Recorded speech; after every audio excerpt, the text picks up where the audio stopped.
আসসালামু আলাইকুম। আশা করি সবাই ভালো আছেন। আজকে আমি আপনাদের সামনে আপনার ব্যবসা প্রতিষ্ঠানের অ্যাকাউন্ট খুলতে হলে, ব্যাংক অ্যাকাউন্ট খুলতে হলে কী কী ডকুমেন্ট আপনি সাবমিট করবেন ব্যাংকে, সে সকল বিষয়টি নিয়ে আমি আলোচনা করব এবং এর সাথে আপনি একটা ব্যাংকে কত ধরনের অ্যাকাউন্ট আছে সে বিষয় নিয়েও আমি সংক্ষিপ্তভাবে আলোচনা করব।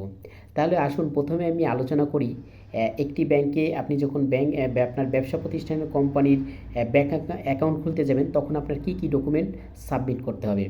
প্রথমে আপনার লাগবে হচ্ছে আপনার ট্রেড লাইসেন্স, ব্যবসার ট্রেড লাইসেন্স লাগবে এবং ব্যবসার ট্রেড লাইসেন্সের পর আপনার যে ব্যাংকের যে ইনকর্পোরেশন সার্টিফিকেট অর্থাৎ আরজিএসসি থেকে আপনি যে ইনকর্পোরেশন সার্টিফিকেট পেয়েছেন সেই ইনকর্পোরেশন সার্টিফিকেট আপনার লাগবে এবং আপনার ব্যবসা প্রতিষ্ঠানের যে শুরুতে যে আপনি মেমোরেন্ডাম আর্টিকেল তৈরি করছেন সেই মেমোরেন্ডাম আর্টিকেলের এক কপি ছবি লাগবে, এক কপি লাগবে এবং আপনার ব্যবসা প্রতিষ্ঠানের টিন বিনের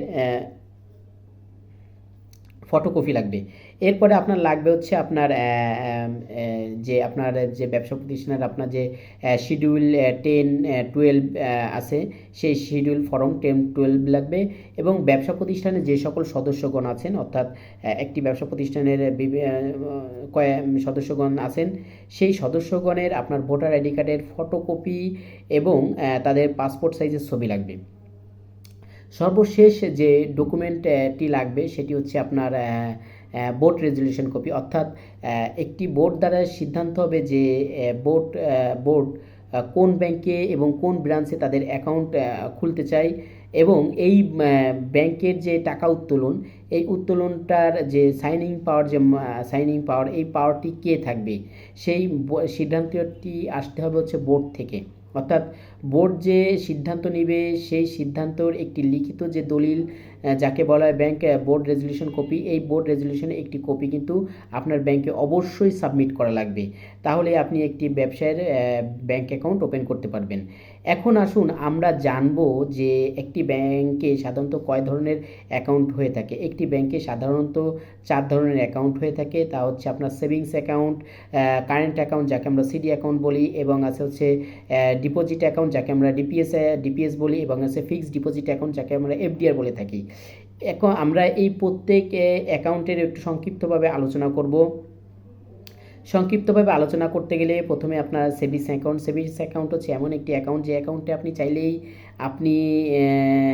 চাইলেই টাকা যত খুশি জমা রাখতে পারেন এবং যতবার খুশি জমা রাখতে পারেন, কিন্তু যতবার খুশি চাইলেই কিন্তু আপনি সেভিংস অ্যাকাউন্টে টাকা উত্তোলন করতে পারেন না। এটি ব্যাংক কর্তৃক নির্ধারিত করে দেওয়া যে সীমা আছে সেই সীমাবদ্ধতার মধ্যেই কিন্তু আপনার টাকা উত্তোলন করতে হবে। সেভিংস অ্যাকাউন্ট হচ্ছে এমন একটি অ্যাকাউন্ট এবং এরপরে আসেন হচ্ছে কারেন্ট অ্যাকাউন্ট যাকে আমরা সিডি অ্যাকাউন্ট বলি। এই সিডি অ্যাকাউন্ট একটি ব্যবসা প্রতিষ্ঠানের জন্য খুবই গুরুত্বপূর্ণ একটি অ্যাকাউন্ট, যে অ্যাকাউন্টের মাধ্যমে আপনি যত খুশি আপনি টাকা জমা রাখতে পারবেন এবং যত খুশি বা টাকা উত্তোলন করতে পারবেন। আপনি এই অ্যাকাউন্টের মাধ্যমে যে কোনো ব্যাংকে আপনি টাকা ট্রান্সফার করতে পারবেন এবং আরটিজিএস করতে পারবেন। এই অ্যাকাউন্টটি একটি ব্যবসা প্রতিষ্ঠানের জন্য খুবই গুরুত্বপূর্ণ। এরপরে আসুন আমরা জানবো হচ্ছে ডিপোজিট অ্যাকাউন্ট যাকে আমরা বলা হয় ডিপিএস অ্যাকাউন্ট বলি। এই ডিপিএস অ্যাকাউন্ট হচ্ছে এমন একটি অ্যাকাউন্ট যে অ্যাকাউন্টে আপনি হয়তো একটি নির্দিষ্ট সময় পর একটি নির্দিষ্ট পরিমাণের অর্থ জমা রাখবেন এবং একটি নির্দিষ্ট মেয়াদ ধরে দীর্ঘমেয়াদী রাখবেন। অর্থাৎ দেখা গেল আপনি অল্প করে যে এই অর্থ একটি নির্দিষ্ট সময় পর রাখবেন এবং একটি নির্দিষ্ট সময় পর ব্যাংক আপনাকে সময়টি যদি আপনি পরিপূর্ণ করার পর আপনার ব্যাংক একটি আপনার নির্ধারিত যে চুক্তিভিত্তিক যে ইন্টারেস্ট দেওয়ার কথা রয়েছে সেই ইন্টারেস্ট সহ আপনাকে কিন্তু একটি মানি আপনাকে সেই সময় অতিক্রম করার পরই এই টাকাটা তারা আপনাকে পে করবে।